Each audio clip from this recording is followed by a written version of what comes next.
Un résident de Sherbrooke déplore le fait qu'il ait dû enlever la patinoire extérieure qu'il avait aménagée sur son terrain après avoir reçu un avis d'infraction de la part de la ville de Sherbrooke. José Cloutier, le citoyen, s'est résigné à enlever l'installation, mais il espère que la situation soit clarifiée.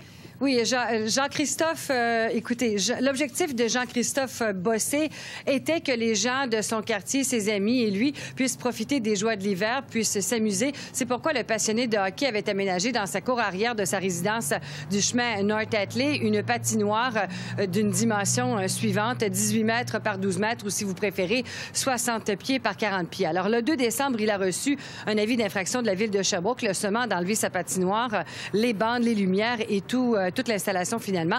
Dans cet avis, la ville de Sherbrooke précisait que ce type d'installation n'était pas autorisé en vertu du règlement de zonage de son quartier. On a informé M. Bossé également que des mesures pourraient être prises contre lui en ce qui a trait à la lumière abusive et le bruit. Alors, M. Bossé a cherché à obtenir l'approbation de ses voisins, mais l'un d'eux n'a pas caché le désagrément que sa patinoire lui causait.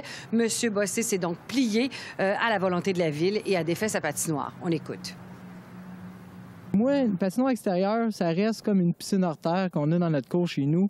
Quand les amis de votre fils, de votre fille viennent se baigner, c'est bien correct. Moi, je respecte ça, ça donne de la vie. Regarde, les voisins, ils sont munis d'une piscine, tout, puis, regarde, je fonce à 100 000 à l'heure, qu'ils fassent du bruit un peu l'été, mais, tu sais, il y a des heures à faire du bruit. Ça en prend un dans un quartier pour défaire tout ce qu'on peut bâtir. Puis c'est cet élément-là que je trouve un peu regrettable. Bon, le voisin arrière de M. Bossé, lui, dit craindre pour la valeur de sa propriété et d'évidence, il n'appréciait ni le bruit et la lumière. On l'écoute à son tour. J'avais l'impression de voir un mur, là, comme enfermé, dans le fond, là. Et puis, au niveau esthétique, c'est pas trop beau à voir, là, je vous avoue. D'autre part, l'autre point irritant, là, c'est qu'on entendait des tirs frappés sur la bande.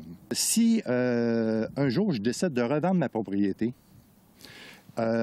moi, je pense qu'il va y avoir une contrainte à la revente de ma propriété. Quelqu'un qui a réussi, parce que là, c'est pour 6 mois l'installation.